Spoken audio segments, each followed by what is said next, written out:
This is the eLearn podcast. If you're passionate about the future of learning, you're in the right place.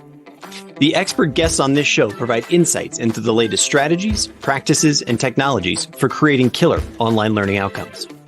My name's Ladek, and I'm your host from OpenLMS. The eLearn podcast is sponsored by eLearn Magazine, your go-to resource for all things online learning. Click-by-click how-to articles, the latest in edtech, spotlight on successful outcomes and trends in the marketplace. Subscribe today and never miss a post at elearnmagazine.com. And OpenLMS, a company leveraging open source software to deliver effective, customized, and engaging learning experiences for schools, universities, companies, and governments around the world since 2005. Learn more at openlms.net. Hello, everyone. Welcome to the eLearn podcast. My name is Ladek, as you've heard.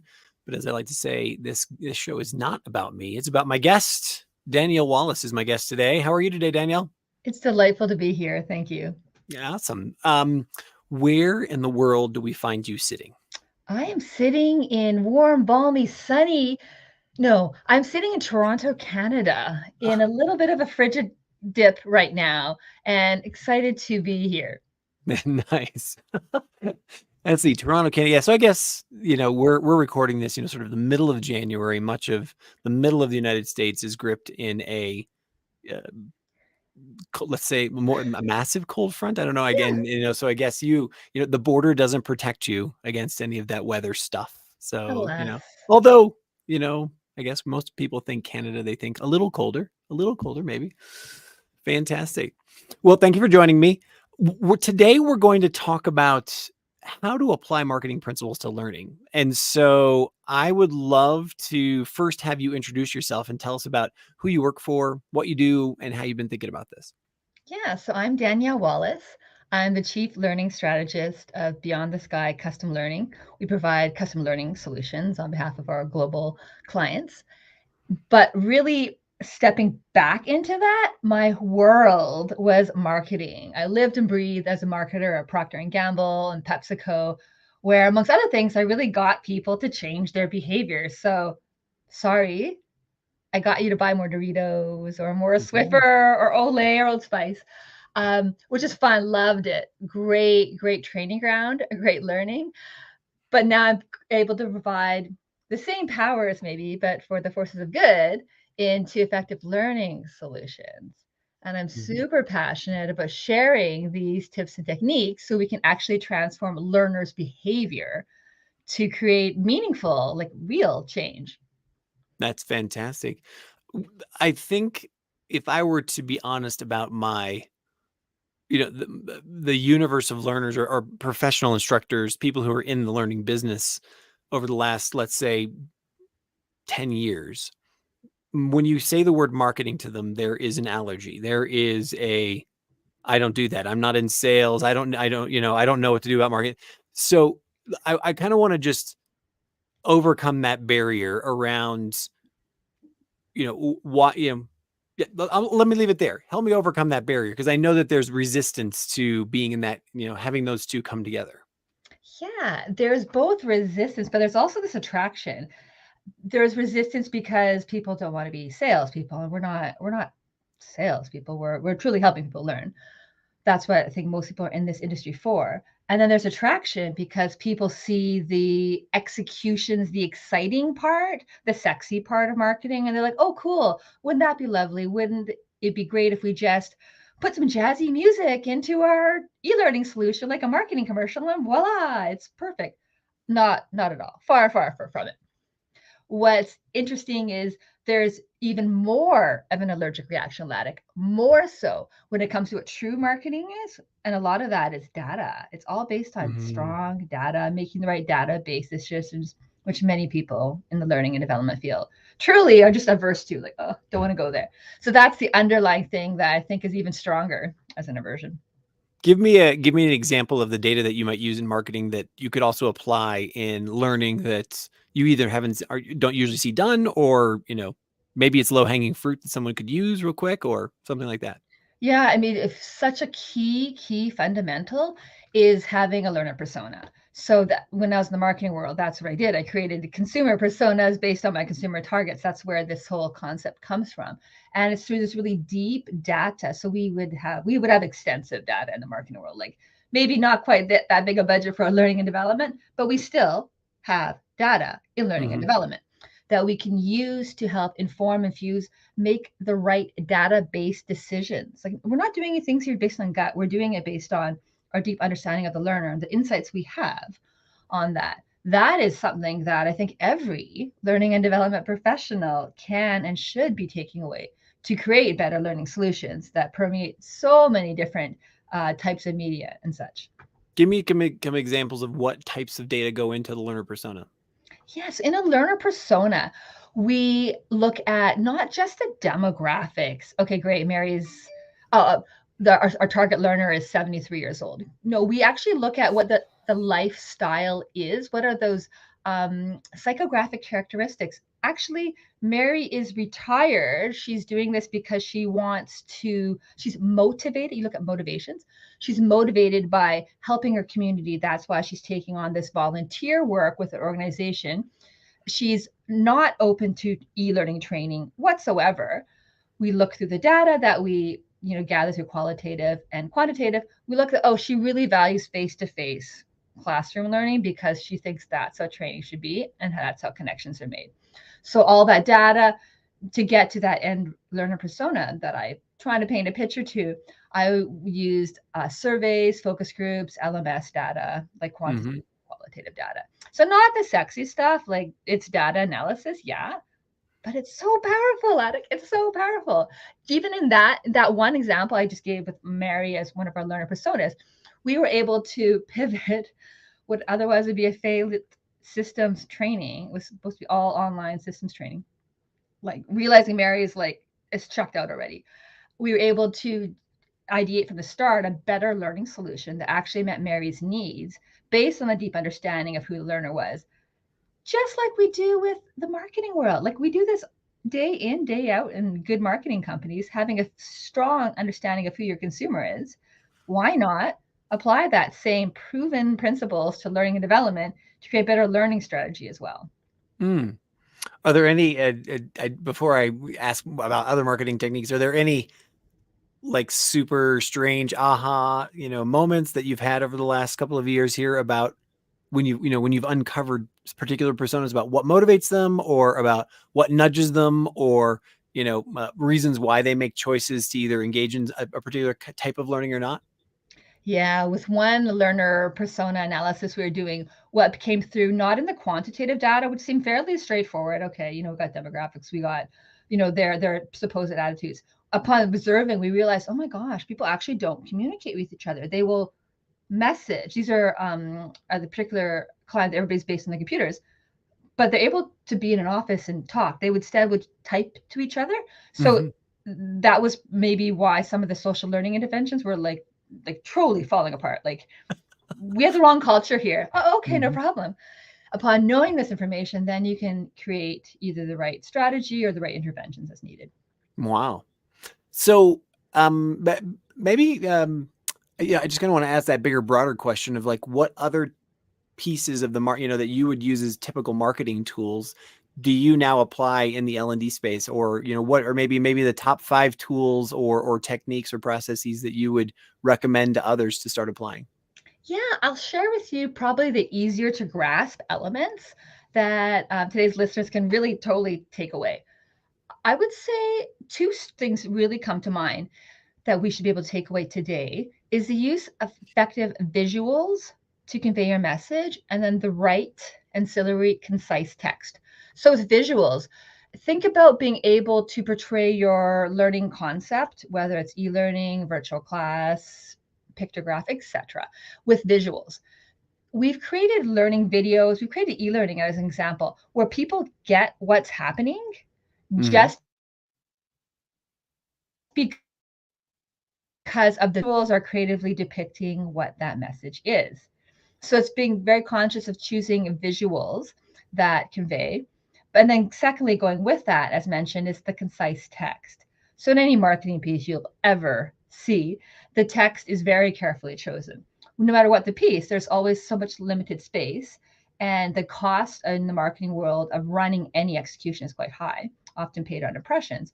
So you want to ensure that the executions themselves are just so solid, so Mhm. tight, with just that right choice of words. Why not take that tip into the learning and development field and be so intentional with our choice of words? I like to make my team actually, with this like red pen rule, cross out 30%. Mm. 30% of all the words that they've written as a way just to really hone in and be very, very tight. And that helps with its audio, well, the videos, it helps with e-learning, it helps with classroom training. Two very applicable things, I think, that I challenge anybody listening to maybe take away. Does that I mean, I'm gonna step back for a second. Does that work across cultures? I mean, that sort of conciseness, that very precise verbosity. That does that would that apply? Even in places where, like, I'm thinking like a Thailand or Mexico, where I'm sitting, where that relationship, that sort of our ability to connect, verbally and socially, does that conciseness work as well? Yeah, it works across fields because of the mediums that we're speaking to. So we're not speaking about conversations. And Hmm. again, in the marketing world, be less focused on that, but focused on whether it's something in an e-learning, or as an example, where you need to be very choiceful, micro-learning. We need to be really choiceful by the time people are spending, like potentially just watching something, which is dreadful, interacting something, still that's precious seat time. So nobody likes when there's excess um, jargon Mm. or excess words. Like it just feels like the writer is trying too hard. When we can write in plain language, people receive the message better. Like people prefer plain language, they get it. They're able to absorb the message, they're able to integrate the message into their own thoughts. That, as a universal concept, really does translate Mm. because we're providing the learner what they want. Nice. I guess then lawyers probably don't particularly like this. No. Anyway. And so talk to me more about the visuals. So I think right now you're talking about static visuals, but sort of cross the bridge for me into video as well. Yeah. How does visual representation, conciseness, color choice, action, those kinds of things play out in those, and what kind of choices should we be making there according to marketing?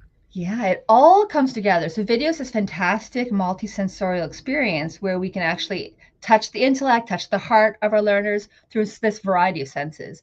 So not only does the visuals play a key point, you want to ensure that people are conveying, ideally in any, think of a learning piece as one that would convince the learners of something. For example, driving, what's in it for me? So think of that as a concept. Within that, you want to ensure that the visuals are conveying your concept. Now you also have the benefit, not just text, of audio, Mm-hmm. whether it's somebody speaking or whether it's music, whether it's the pace, the tone. In the advertising world, we call this the drama. Mm-hmm. What is that idea, this the concept of your e-learning or your video, let's say, the concept of dramatized in a way that it comes to life. A lovely example I can share in the chat afterwards. Sarah Dewar has publicly available videos that she herself created about Alzheimer's and her mom's experience with Alzheimer's. So she's able to dramatize this conversation path with her mom using a literal path. She's able Mm-hmm. to add the drama, the voice of her own narration. And through this quick conceptual story she tells, she's able to bring to life her, in the advertised world, we call the ad idea, which is, conversations with people with Alzheimer's, like a conversation path that Mm-hmm. wanders. Go with them on that path. Through the use of video in the 1 minute, she's able to pull all these concepts together: concise text, the drama, the use of audio, the use of emotions, really playing on emotions. So it's a Mm-hmm. lovely way that one is able to not just show visuals, which is fantastic, but to layer in those added emotion and the intellect that we can satisfy to our learners. Mm. How far down the learning pathway do these apply? And what I mean by that is I can see very, very simply the concepts that you're talking about right now applying to adult learners, especially in cases of I want to upskill, I want to reskill. I'm kind of making a personal choice to do this. Also, then I would say down the toilet would be you know my company wants me to learn this stuff, and so there's an enticement there for behavior change. What happens when we start to get into higher ed, when we start to go down the pathway maybe to younger learners as well? Do all these concepts still apply, or do you still are you still advocating for that in those markets as well? So, yes, they definitely apply. What I will say, though, is we're fortunate in the corporate training world where our bar is higher, where our learners as adults are pickier. They will tell you, this was dumb, this was boring, this was a waste of my time. So, while these standards are still applicable and for lower levels of the education system, unfortunately, that standard is left for others to fight the good fight. So Mm. while it still is applicable, there's less likelihood of the learners at those levels to say that was a waste of my time. So would Hmm. love these concepts be applied universally. They take more time. That's the challenge. They just take more time. And fortunately, in the corporate world where the learners demand it, and hopefully there is that alignment of time, we can actually then create training that sticks. Nice. So tell me, like, how might something like artificial intelligence or some of the new tools that are coming out these days enable this type of conciseness and visual abundance and the drama, etc., that you've been talking about, make that available to everybody? Yeah, I think it comes really through in two folds, Ladik. The first one is this use of incremental AI, and the second one is more transformative AI to really bring to life what I'm speaking about from the marketing world. For the incremental AI, we need to write concisely. I've mentioned that. You can use, if you have permission, you can Mhm. use a Sure. large language model to make your wording more concise. Mm. Voila. Suddenly, this effective tool is now available to everybody, which is lovely. Yeah, for sure. Um, and then other things on that, the visuals. I mentioned the importance of having visuals that convey your message. If you don't quite know what you want, besides Googling, trying to see what images arise, we can now actually create some of these images with DALI.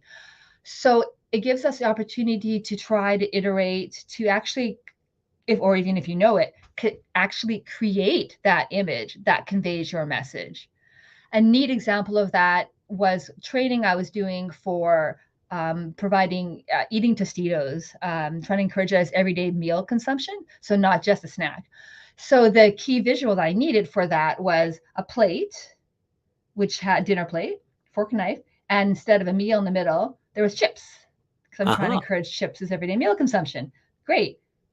But what if I can't find that image? What if I Yeah, can't sure, sure. take that image? Mhm. Voila. Now AI into the mix, I can just create it. Mm. So that provides so much more of an avenue. And then thirdly, as I mentioned, was the use of audio. So Mm. in particular, as it relates to voice tone, I'd shared an example of Sarah Dewar. The voice in that was very key for that. While one can't maybe recreate a human voice per se, one can use artificial intelligence tools to create I've done it to create some of the tone that's applicable for that. So I've used it to create anger, use it to create the emotions I wanted. So again, suddenly it's available to all of us. We're able to create more of this means of visuals, of the audio, of the drama that comes into play. Mm. One of our colleagues at OpenLMS, a guy named Michael Vaughn, he's actually a big fan of using some of these either text to voice or text or voice emulation tools that have been coming out. And he actually just was telling us, or it was yesterday or the day before, about being able to then have your voice translated into other languages as well, automatically, instantly as well. So, I'm really interested in the aspect, of the drama piece where, you could say, hey, look, read this text in my voice and either make it more dramatic, or you could say, put some more, a darker tone into this, or make this light and fun. I assume all of those variations are available.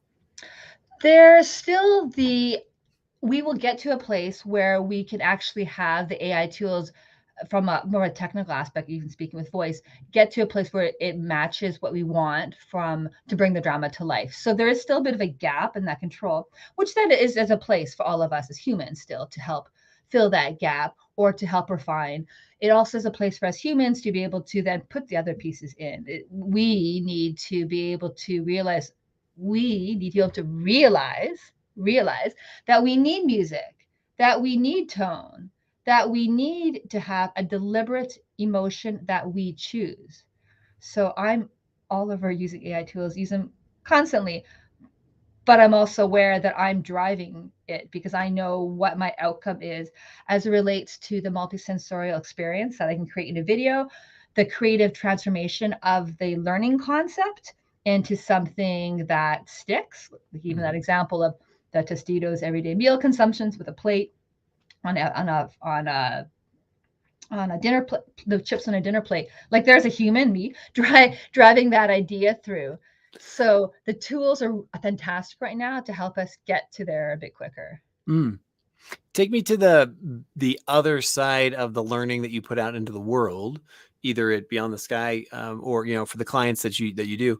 What other marketing tools, or would we even call them marketing tools at that stage? Do you use in terms of understanding the type of behavior change that you've been able to affect, or how effective a learning piece was, or what could have, like, how do we get to what could have been done better? Oh, so we do a lot against the data analysis. So upon completing a piece, our clients typically would have a type of survey at the end. So it's upon analyzing that data or coupling that with usage data to see actually how many people are taking it for real and when do they stop. So on our end, and I guess that's where AI also plays a part to help us, is being able to look at the data and make revisions. So in the marketing world, evaluation is key. Like this happens. Mm-hmm. Not so much in learning and development, but within the marketing world, like my budget was insane, like embarrassing when I think back now. But I also need to prove its use because it was such a large budget and you need a strong ROI. So the evaluation piece became key. I need to know in the future, is that print campaign effective? Should I continue that campaign again? Mm-hmm. Mm-hmm. If I make this tweak, what will the results be? So the role of evaluation and the role of testing became really key. Again, something that we as learning and development professionals can take away. Not so mandated, but there is some really benefit there to looking at the data, to being able to realize, okay, what are these numbers telling me, and how can I use this to better inform my next creation, my next strategy? Mm. Are there any data points in particular that you always look at, or is it a unique situation for each piece of learning that you create? Yeah, it really comes back to what we said at the beginning, whether it's like reduced, it really depends actually on the client. The call center might be reduced handle time, or maybe it's time to be proficient in role. So it completely depends on what we line up front as that goal. Fantastic. Where do we go in the future? So how do you, take this out, beyond client by client? Is there a way that, actually, I guess a better question to ask is, what are the typical challenges that you see when you start first working with a client or an institution or whatever, about either introducing these principles or just getting them to stick and getting people to use them? Yeah, I'd say the biggest challenge is when people think about uh, engagement. Oh, am I learning to be engaging? What does that mean? Oh, marketing is engaging. Great. Let's just put music in. It'll be sexy. Let's add fun, bright colors. So that'll be enticing. It's like, well, no, those are the trappings. Those are just the things. A lot of what you and I see in the world for any advertising piece, that is just an execution. That's just one execution of the strategy. The executions don't really matter. What matters is their strategy and whether or not those executions are fitting. So likewise in learning and development, why would I need music to make something effective? Like, why not have the right strategy from the start? Let's design this to be effective. And maybe engaging is what we need, but maybe it's not. So it's falling into the trap, especially when you put the blinders or the exciting enticement of marketing to the jumping to execution. Not relevant. We need first the right strategy. And that comes down with a solid understanding of your learner persona, a solid understanding of what you want that performance gap to be addressed. Fantastic. Danielle, this has been a fantastic conversation. I really enjoy learning about how marketing can be applied to learning and development. I love your enthusiasm behind it. What's your next step? What are you going to be looking at in 2024 as something that you're going to be putting into your practice that, either you want to do better or that you think that is going to be really important? So I think really important for many of us in learning development to stay on top of is the incremental use of AI, but also the transformative use. So we've been using storyline embedded with ChatGPT through custom programming to actually have learners interact. So not just feed it in my workflows as an incremental improvement.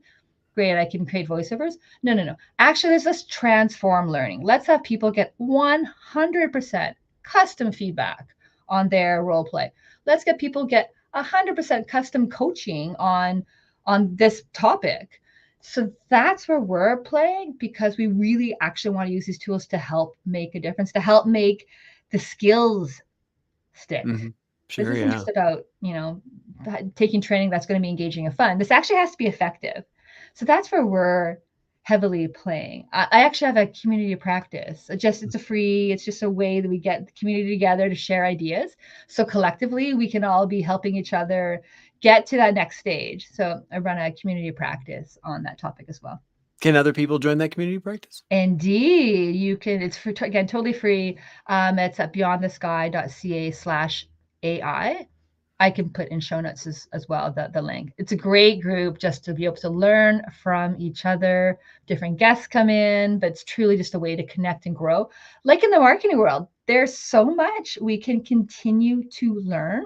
Why not be able to share that, harness it from each other, and put this out? Likewise, I also have a podcast, You in 2042, The Future of Work, where also with this intent of sharing out, we have different thoughts and ideas as it relates to the future of work.